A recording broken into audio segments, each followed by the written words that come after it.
Assalamu alaikum wa rahmatullahi wa barakatuh. Back when I was maybe 10 years old, 11 years old, I had this love for basketball and for cars.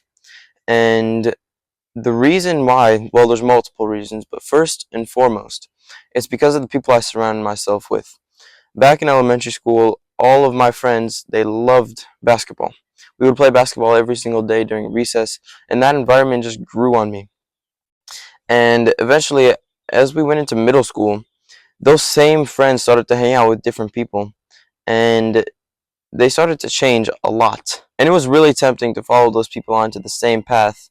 And I'm sure you know exactly what I'm talking about. But thankfully, I decided not to. And what played a huge part in that decision was, I think going back into 8th grade, I was put into a class with, well, now one of my best friends, but then I didn't really know him much. And this was the start of something completely new in my life. And I remember this moment so clearly. We were in this summer camp for the class. It was video broadcast. And during this camp, we were put into different groups, and I was put into his group, and we started talking. I don't know what we talked about, but then after the group assignment, we came back to the class, and we watched some YouTube on his computer or something. And I remember a video popping up. It was titled, like, Top 10 Things That You Didn't Know About Phil Foden. And if you don't know who Phil Foden is, he's a soccer player. So I was there just looking at this because I've seen this video before. I had no idea who Phil Foden was. I had no idea like anything about soccer. And I'm just like, yo, I love Phil Foden. Like trying to start a conversation. I had no idea who he was. Little did I know this guy was a huge Manchester City fan, which is the team that Phil Foden plays for. And he's like, you know who Phil Foden is? And I'm just like, yeah, bro, he's my favorite guy. Somehow I think I convinced him that I knew who Phil Foden was. So yeah, I don't really remember what happened after that. But a couple weeks later, after we talked more, a little more about soccer and stuff like that, he realized I didn't know anything I was talking about. And a couple weeks later, actually, I was like, yo, you want to go to the park this weekend and play soccer? And long story short, we invited a couple more of our friends and we went to play soccer.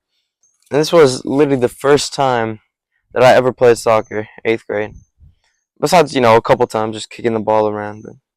But this is the first time I ever, like, actually played soccer. I was just there not knowing what I was doing. He's played soccer for years at this point, and I'm just, like, trying to take a penalty kick. I can't even make it in the goal, right? Then we started racing. I was not even close. Point is, I just sucked, basically. However, it was still, like, very fun for me, so I'm like, yo, you want to do that again next week? We can make this, like, a weekly thing. I now train with him every single day, and he's, like, one of my best friends. So back to the point, people can be influenced by anything, whether that's, your friends, the environment you're in. Social media is a huge one. Your family. It's super important to just keep yourself around those friends that, remind you of Allah constantly and remind you of the things you love so that you can push yourself and that you can push them to be better. And one more thing that I think is super important, this is some life-changing advice. And the thing is, it's so simple. Just stay off social media. Because the way that social media can influence you, the way that the algorithm can just keep you addicted on that app for so long, and then you start to see things that you didn't even want to see, and that starts to have a huge influence on you. I saw this video yesterday where this huge streamer, he meets some of his fans, and these guys are like, what, like 7 years old, and they start like cursing and doing inappropriate dances and all this stuff that the streamer does. And then he finally realizes, like, yo, I'm having a huge impact on these people.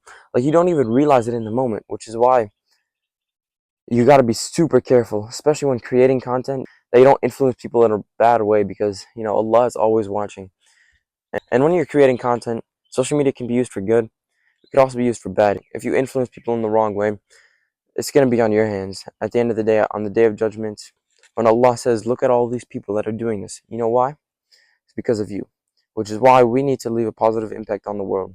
And if you're not doing so already, I would highly suggest you to just spread a good message, whether that's on social media, whether that's just through your family, your friends. Just stay positive and spread a good message. And let's talk about the other side, the consuming content.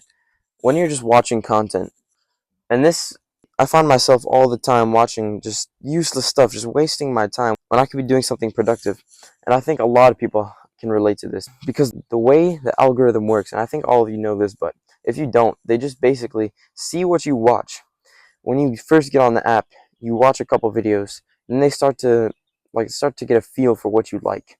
Say you watch a couple of soccer videos, they start to get a feel for that, and then they recommend more and more and more soccer videos just to keep you on the app, because that's the way they make money. Every now and then they start to just sneak in a random video there.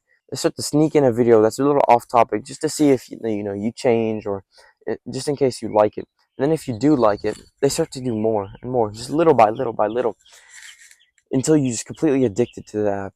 And this is the final thing. I'm gonna leave you on this. Every single day, you either get better or you get worse. Surround yourself by those who make you better, not worse.